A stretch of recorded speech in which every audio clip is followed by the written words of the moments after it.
जय हिंद साथियों, 2024 की करंट अफेयर्स की सीरीज आपके आगे। आप लोगों ने पिछली क्लास कर ली होंगी। छोटी छोटी टॉपिक हैं, छोटी छोटी क्लासेस हैं, मात्र 5 मिनट की, 6 मिनट की, 3 मिनट की। ऐसी क्लासों में आगे बढ़ेंगे तो हम बात करेंगे आपके लिए सबसे इंपॉर्टेंट 2024 की सबसे बड़ी अपडेट जो है किसकी, आपकी। याद रखेंगे सभी, जो है लोकसभा चुनाव के। आप सभी जानते हैं कि लास्ट जो एग्जाम हुआ था उसके बाद जो एग्जाम आया, ये जो आपका टॉपिक रहने वाला है ये सभी एग्जाम के लिए, एसएससी के सभी एग्जाम के लिए, यूपी पुलिस का री एग्जाम आ रहा है उसके लिए most and the most important है, क्योंकि लोकसभा चुनाव हमारे 5 साल में आते हैं। 2024 के लोकसभा चुनाव की क्या इंपोर्टेंट फैक्ट्स हैं जो आपके एग्जाम में आ सकते हैं, जरा ध्यान देंगे। सबसे पहले आप याद रखेंगे 16 मार्च 2024 वो दिनांक जब पूरे देश के अंदर आचार संहिता घोषित हुई। कहने का मतलब जिस दिन इलेक्शन की डेट सामने आई तो आचार संहिता पूरे देश में लागू हो गई। वो डेट क्या थी आपकी, 16 मार्च 2024। आप सभी याद रखें इस बार के इलेक्शन जो हुए उसमें 18वें नंबर की लोकसभा का गठन हुआ। कौन से नंबर की, 18वें नंबर की, जिसमें प्रधानमंत्री नरेंद्र मोदी जी के द्वारा तीसरी बार लगातार क्या हुआ भाई, प्रधानमंत्री पद की शपथ ली गई। आगे अगर हम और इंपोर्टेंट फैक्ट की बात करें तो देखिए देश के सबसे बड़े चुनाव, कह दो दुनिया के सबसे बड़े चुनाव जो हुए वो 19 अप्रैल से स्टार्ट हुए और 1 जून को जाकर के खत्म हुए। जिसमें टोटल चरण की अगर बात की जाए, क्योंकि देखिए एक चरण में संभव नहीं है सारे इलेक्शन कराना, तो चरण वाइज या कहते हैं ना फेज में कराए जाते हैं इलेक्शन। तो टोटल 7 चरणों में, कितने चरणों में, 7 चरणों में आपके आप याद रखें तो ये इलेक्शन हुए थे। वहीं बात करें हम किसकी, रिजल्ट की बात करें तो देखिए 2 ग्रुप हमारे सामने सबसे मेन है। एक एनडीए जिसे कहते हैं नेशनल डेमोक्रेटिक अलायंस, जो बीजेपी लीडिंग ग्रुप है, उसके पास जो टोटल सीटें मिली वो कितनी सी, 293। वहीं आईएनडीए इंडी अलायंस जो मिला ये कांग्रेस के द्वारा लीड करा जा रहा है। इसमें जो सबसे टोटल जो सीटें थी, टोटल मिलाकर जो विपक्ष के पास सीट आई वो कितनी है, 234 या 234। आप सभी याद रखना लोकसभा चुनाव के साथ साथ, लोकसभा चुनाव के साथ साथ 4 राज्यों के विधानसभा चुनाव भी हुए। कहने का मतलब मुख्यमंत्री चुने गए। आप सभी जरूर इन चारों राज्यों के मुख्यमंत्री याद कर लें, क्योंकि नवनियुक्त नवनिर्वाचित मुख्यमंत्री इन 4 राज्यों के हैं। मोस्ट इंपोर्टेंट है क्योंकि लोकसभा चुनाव के साथ साथ इन 4 राज्यों के विधानसभा चुनाव भी हुए। ठीक है, आप याद रखेंगे। आगे देखेंगे ध्यान से क्या और फैक्ट है हमारे पास। देखिए छोटी सी क्लास, एक कहते हैं ना ब्रीफ स्ट्रक्चर आपको मैं दे रहा हूँ। बहुत जल्दी एग्जाम आपके सामने है, बस कुछ नहीं करना, लिखना लिखाना किसी को नहीं है, बस सुनना है ध्यान से।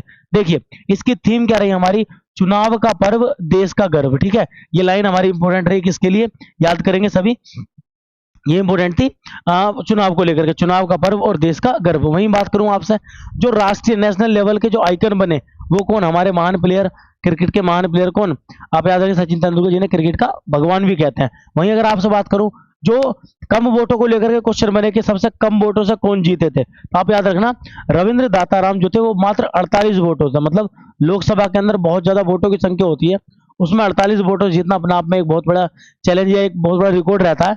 आप याद रखें सबसे कम से सबसे अधिक को बात करूं तो 11.72 या 72 लाख वोटों से जीते, उनका नाम क्या था, शंकर लालवानी। आप याद कर लेंगे। अगर बात करूं कि इस बार जो आपकी टोटल पार्टीज बैठने वाली हमारी लोकसभा के अंदर वो टोटल 41 पार्टी है, जिसमें सबसे बड़ी पार्टी कौन सी है, बीजेपी, है ना, आप सभी याद रखेंगे। वहीं बात करूं मैं किससे, शपथ समारोह की बात करूं तो 7 देशों के मेहमान यहाँ पर आए थे। हमारे पड़ोसी देश जो है वहां के 7 देशों के मेहमान यहाँ पधारे थे इनके शपथ समारोह में। मोदी जी का जो समारोह हुआ था वो 4 जून को, कब हुआ था, 9 जून को ये आयोजित हुआ था। ठीक है, आप सभी याद रखना। चलिए और इंपोर्टेंट फैक्ट्स देखते हैं जरा हम क्या है। देखिए जैसे राष्ट्रीय आइकन थे हमारे इसके, वैसे ही युवा आइकन होते हैं। आप याद रखें जो युवा आइकन बने कौन है, आयुष्मान खुराना, मोस्ट इंपोर्टेंट है। अगर बात करूं मैं कुल मतदाता जो रजिस्टर्ड मतदाता थे वो टोटल थे कितने, 96.8 करोड़, जो विश्व में सबसे ज्यादा मतदाताओं की संख्या है भारत के अंदर। वहीं बात करें जिसमें महिलाओं की संख्या कितनी, 47.1 करोड़ और पुरुषों की संख्या 49.7 करोड़। लेकिन अगर आपसे पूछे प्रतिशत में मतदान कितना हुआ तो आप याद रखेंगे 65.79% के आसपास मतदान हुआ।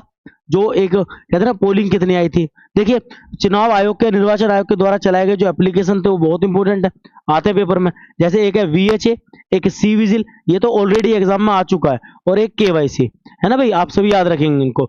आगे बात करूं एक पोर्टल के द्वारा चलाया गया सुविधा के नाम से, मतदाताओं को सुविधा प्रदान कराने के लिए, उसी में आप आगे देखेंगे तो जो महिला सांसद है वो कितनी, 74। पिछली वाली लोकसभा चुनाव में कितने थे भाई, 78 महिला सांसद थी, इस बार 74 महिला सांसद है। आगे अगर देखें कुछ और फैक्ट क्या है जो आपके लिए जरूरी है, तो वो जरूरी है इनके चुनाव में आए हुए रिजल्ट। देखिए बीजेपी को मिली 240 सीट, आप याद रखना। कांग्रेस दूसरे नंबर पर रही 99 सीटों के साथ, और सपा जो समाजवादी पार्टी उत्तर प्रदेश की पार्टी है वो 37 सीटों के साथ तीसरे नंबर पर रही। ठीक है ना, आप याद रखें। देखिए ये सामने वो जगह या वो मेन जो व्यक्ति है वो लिखे हुए कहाँ कहाँ से इन्होंने इलेक्शन लड़ा या चुनाव लड़ा। देखिए जैसे प्रधानमंत्री मोदी जी की बात करें तो ये वाराणसी सीट से इलेक्शन जीत के आए। अमित शाह गृह मंत्री गांधीनगर से जीत के आए। हमारे रक्षा मंत्री जो है राजनाथ सिंह वो कहाँ जीत के आए, अभी लखनऊ से। वहीं बात करें राहुल गांधी की, देखिए राहुल गांधी 2 सीटों से लड़े थे और दोनों ही सीटों से जीते। एक उत्तर प्रदेश की रायबरेली और एक केरल की वायनाड सीट से जीत करके आए थे, दोनों सीटों से। अब क्या होगा, सिंपली इनको एक सीट चूज करनी पड़ेगी कि भाई किस सीट से आप रहोगे सांसद, एक को खाली करना पड़ा। कंगना रनौत की बात करें तो ये मंडी से जीत के आए, हिमाचल प्रदेश से।